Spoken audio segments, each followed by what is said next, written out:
It's amazing to me that my first year as mayor is completed already. It was a year of intense learning and hard work, but I can honestly tell you that I've never worked this hard in my life, but I've also never enjoyed a job so much. I've had 2 previous careers. One was teaching, the other was financial services. I love both because they involved working closely with and helping people. If I had not felt called to run for mayor, I would still be teaching and helping people with their finances. Being mayor is an even more pure people business, so I love it even more. Every day and every hour of every day is energizing for me. I find it very hard to say no when asked to attend an event. One of my favorite jokes in 2018 was that there was only one person in Erie who's upset with me right now, and that's my wife, Rhonda, because I'm so seldom home. Just ask Rhonda and she'll tell you with emphasis that I can't say no. I'll talk about my great team in a minute, but first I want to talk about the mission and vision that tell you what we are trying to accomplish. Everything we do is defined by our mission and vision. The mission is only 6 words long: build opportunity, restore hope, transform Erie. I got a real lesson on the importance of restoring hope in Erie during the July of last year. Our city planner, Kathy Rosdick, organized a door-to-door on Erie's east side. Several staff members and volunteers and I went door-to-door, completing a survey from Parade Street to the Bayfront Highway and East 4th up to East 15th Streets. Here's what I learned from the 60 people that I talked with. They are very good people. Most of them had lived in the residences they were at for over 10 years. Many of them were living in the home that they were actually raised in. But as we were talking through things like this would happen. The resident would be a little embarrassed maybe by the condition of their front porch. They would say something to me like, "I'd fix up my porch, but look at that house across the street. It has broken windows, missing gutters. Why should I fix up my home when I'm living across the street from a house that looks like that?" Things like this happened several times during the 6 days in July that I went door to door. It became painfully obvious to me that I was talking to many good people who had lost hope. That renewed my commitment to our team's mission: build opportunity, restore hope, transform Erie. We will not accomplish this mission easily or quickly, but my team and I will not stop working on it until it is reality in Erie. Next, I'd like to talk about our vision, which supports the mission. The vision is only 2 sentences long. The second sentence describes the 5 characteristics of the transformed Erie we are trying to create. So here's the vision. Erie is a community of choice. We celebrate 5 realities: our rich cultural diversity, our welcoming, vibrant neighborhoods, our world-class downtown and bayfront, our excellent education for everyone, and our abundance of good family-sustaining jobs. Let's talk about the vision. Erie is a community of choice. We all live in Erie because we choose to. When an objective person looks at Erie, our freshwater lake, our peninsula, Presque Isle, our bay and our port, our low cost of living, including houses you can buy for $100,000 that would cost you $1 million in cities like New York or San Francisco. Anyone looking objectively for a good place to live would choose Erie. Now we'll talk briefly about the 5 realities that our vision motivates us to create. The first thing we celebrate is our rich cultural diversity. Did you know that almost 20% of Erie people are new Americans? They came here as immigrants and refugees, worked hard for several years, and became new Americans during a swearing-in ceremony at our federal courthouse. Every year, we swear in about 50 new Americans at each of the 10 ceremonies at the courthouse. I go to every one and welcome the new Americans. It makes me feel close to my grandparents who came here from Sicily almost 100 years ago.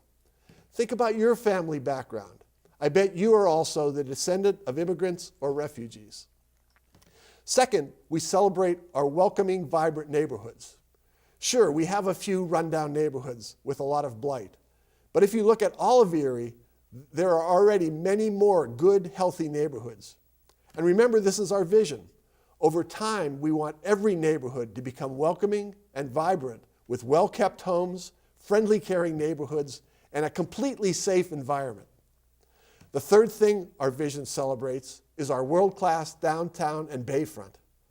Erie's downtown and bayfront are the heart of our entire region.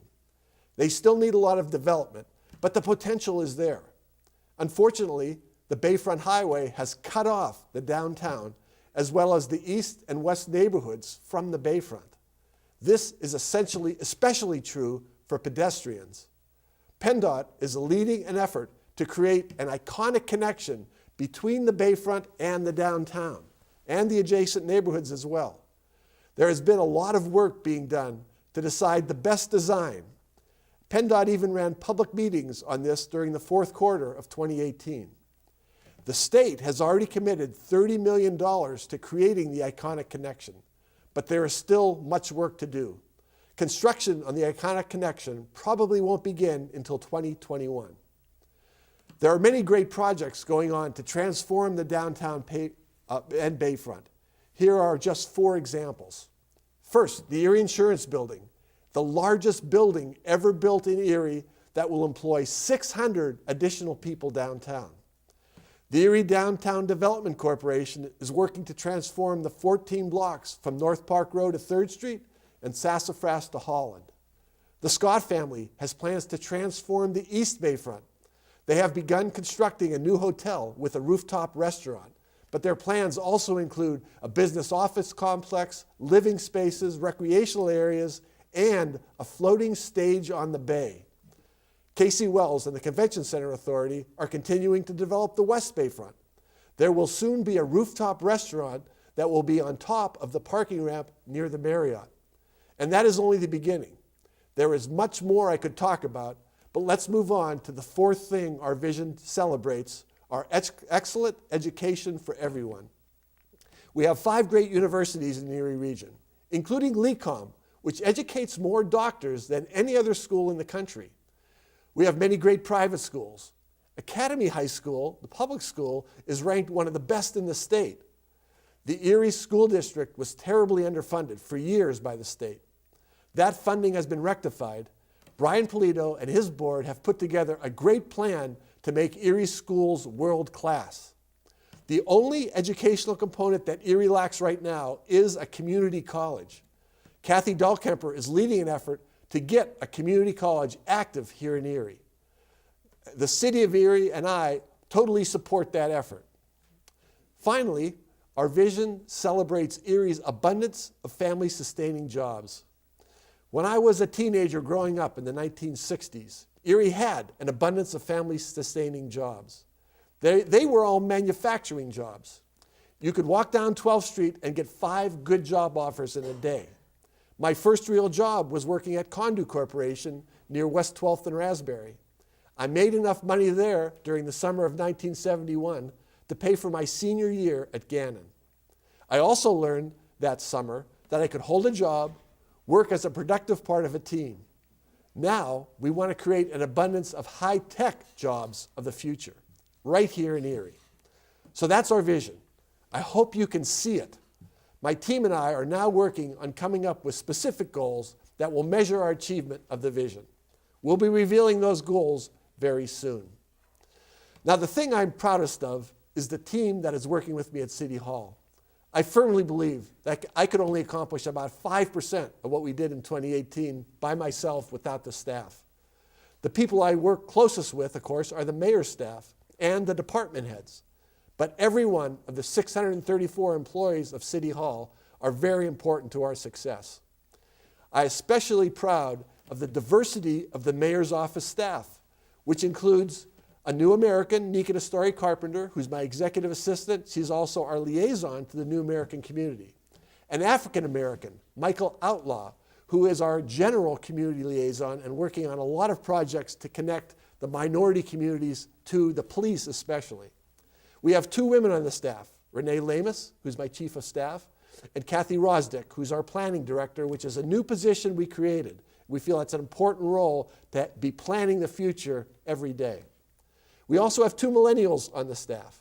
Andy Steinmetz, who's our social media coordinator and has really transformed that part, and also Aaron Lonke, who kind of handles Celebrate Erie, as well as all the planning of how the city is going to portray itself.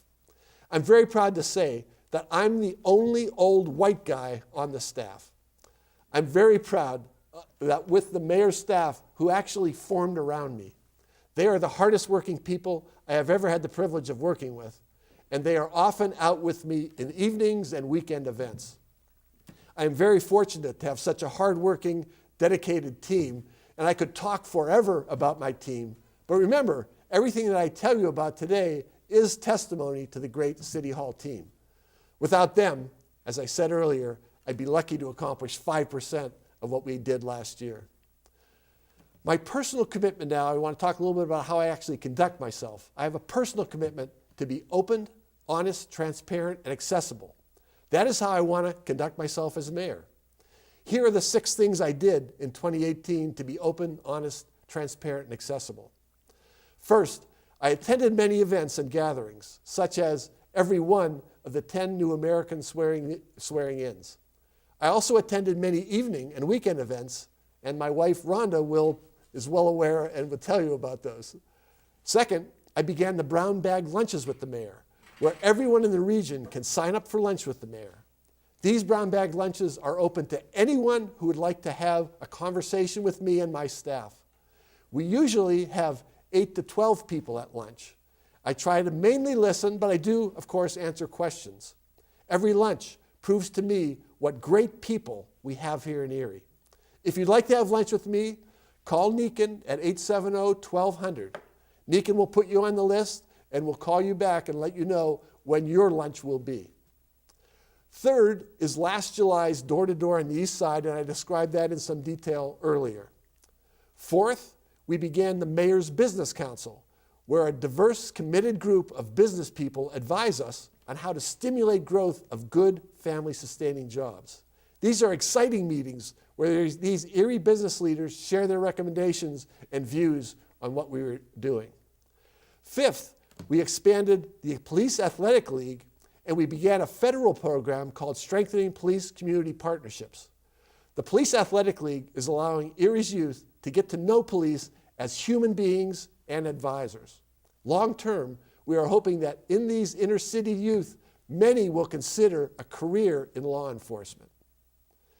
The Strengthening Police Community Partnerships, as I mentioned, is a national program that we piloted for the U.S. Department of Justice. It has built good relationships between the police and leaders of our inner city communities. This group continues to meet monthly with Michael Outlaw's leadership. They are building better community. Finally, we formed the LGBTQ+ Mayor's Council. This vibrant group of people has a lot to offer to help transform Erie. We want to get their feedback on policy and their help in setting direction for the city. 2 final comments related to being open, honest, transparent, and accessible. First, I try hard to advise my staff to make the best decisions for the city. But I know I am human. Every decision will not be perfect. When I do make a mistake, I may be the last one to realize it, but I will admit the mistake and take the city in a different direction on that particular issue. Please hold me accountable to do this. Second, to be open and honest, I must tell you that I failed to accomplish my top priority in 2018. I worked hard and was committed to getting a citywide 100% LERTA in place to encourage new development. We had this when I was on city council, and new construction was 2 to 3 times what it's been since we eliminated it. LERTA defers the property tax on new construction for a period of time. While I did not accomplish that last year, I can tell you I continue to work hard on it in 2019, and I hope to be able to announce a new LERTA around the beginning of the second quarter of this year. Next, I'd like to talk about service at City Hall. Everything the city does provides service to the people of the region. Think about it, whether it's picking up garbage, paving and plowing streets, responding to emergencies, whether it's a heart attack or a fire, and providing protection against and investigating crimes. Everything the city does is about serving people. I want our service to be world class. So next, I'd like to talk about 4 things we did in 2018 to improve the city's service to Erie citizens and move that service toward becoming world-class. First, I simply asked all city employees to wear their name tags when they're on the job. This is a simple way of letting visitors know who the employees are and in case they need help or direction while visiting City Hall. Second, we implemented the 2010 rule. All city employees I've asked to make eye contact and smile when they are 20 feet away from another person. When they're 10 feet away, the employees are asked to say something they're comfortable saying. It could be simple as, hi, how are you? Or it could be, good to see you. Anything the employee's comfortable saying. I started to practice the 2010 rule a couple months before I implemented it. I got a lot of startled looks from employees those first couple months, but they were also very pleased that I was actually talking to them. You'll experience this from all City Hall employees today whenever you come in to visit City Hall. The third change we made was implementing the Citizens Response Center back in February. Citizens are encouraged to call 870-1111 with any issue, question, or compliment they have for city service. Moss Sala runs the Citizens Response Center, and he has handled over 2,200 inquiries since last February. He is committed to getting citizen answers as quickly as possible, almost always in less than a week. I get nothing but great input from citizens who have used the Citizens Response Center. If you have any issues, questions, or compliments about city service, please call 870-1111. Finally, we have established a strong city social media presence for the very first time. Among other things, Andy Steinmetz, the city's first social media coordinator, has redesigned the city's website. That will be revealed very soon. He is also working with the new Erie Innovation District startup City Grows to automate many city services. There are 7 more things I'm proud of and that I'd like to talk to you about. These are all things we accomplished in 2018. Kathy Dahlkemper and I restructured the EMTA board to overcome divisions that prevented that board from effectively serving EMT employees and riders. We did this only after much thought and discussion. Our board is diverse and working hard to make sure the EMTA cares about their employees and delivers the best possible service to their riders. Second, our local universities have stepped up and built a great relationship with the city. Thank you to Mercyhurst University. Thanks to them, we were able to bring back the holiday fireworks on July 3rd. Gannon University provided funding for vehicles for the police and fire departments. And speaking of vehicles, I also have to say thank you to Pat Harkins for the state's major funding for the new fire truck that we will be receiving this year. We began a micro-grant program for growing Erie businesses. This program was the brainchild of Chris Groner, our Director of Economic and Community Development. Among other things, Chris administers a $7 million loan fund to help small and medium-sized Erie businesses. He uses some of the interest generated by this loan fund to make the grants. You will also be soon hearing about another new program Chris has developed and will be implementing to help Erie businesses. Fourth, we implemented a program that allows citizens to put out large items year-round. As you know, the former 4-week large item pickup in April turned the city into a junkyard. Now that citizens can call to get large items picked up year-round, this keeps the city much cleaner. And more importantly, street employees will be able to start patching potholes and caring for our streets earlier in the spring. Fifth, we made Celebrate Erie much more local, and I'm very happy to tell you that Celebrate Erie will be even more local this year. Aaron Lonke did a great job transforming Celebrate Erie. Celebrate Erie, by the way, is a nonprofit.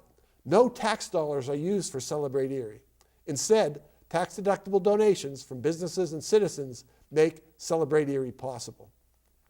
As you know, preparing the city's 2019 budget was a challenge last year.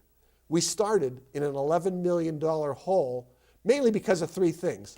First, contractual salary increases were occurring. Second, there were less reserves available for transfer from sewer and refuse. And third, the city's debt payments were going up significantly in 2019. The city is still financially strong. We dealt with that 2019 budget challenge in 3 ways. First, we included a 5-year budget projection for the first time ever. Budgeting is not a one-year process.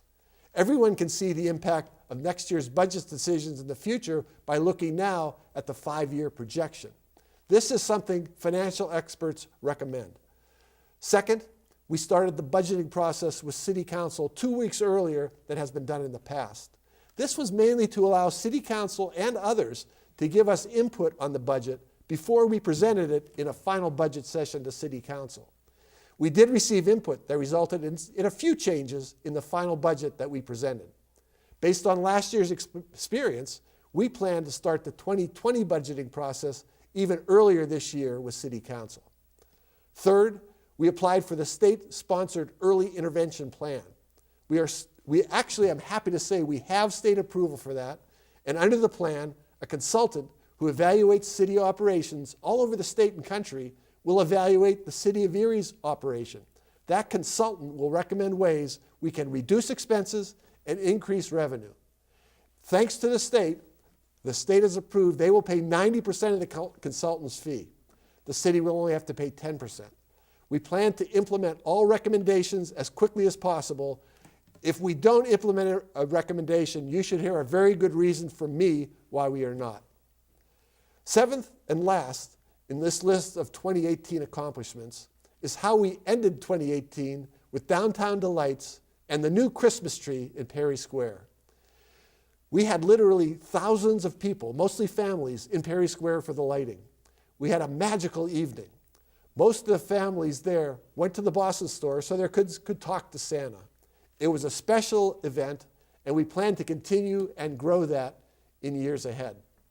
There is one last point I'd like to make in this year's review of 2018. If you remember nothing else about 2018, please remember this. It's the most important thing I can say about last year and what's going on in Erie right now. Here it is. People are working together in Erie now like never before. I've lived in Erie all my life, and I've never seen anything like this. The public sector, the private sector, the nonprofits are all at the table collaborating to figure out and implement what is best for the Erie region. We can accomplish so much more by working together. We don't have to agree on everything. We just have to seriously consider each other's positions and talk them through. Through this process, we can come up with better strategies. Even if we disagree on certain items, that should not stop us from working together. I'd like to invite everyone listening today to join us in this conversation about what is best for the Erie region. We need each of you if we are going to build opportunity, restore hope, and transform Erie.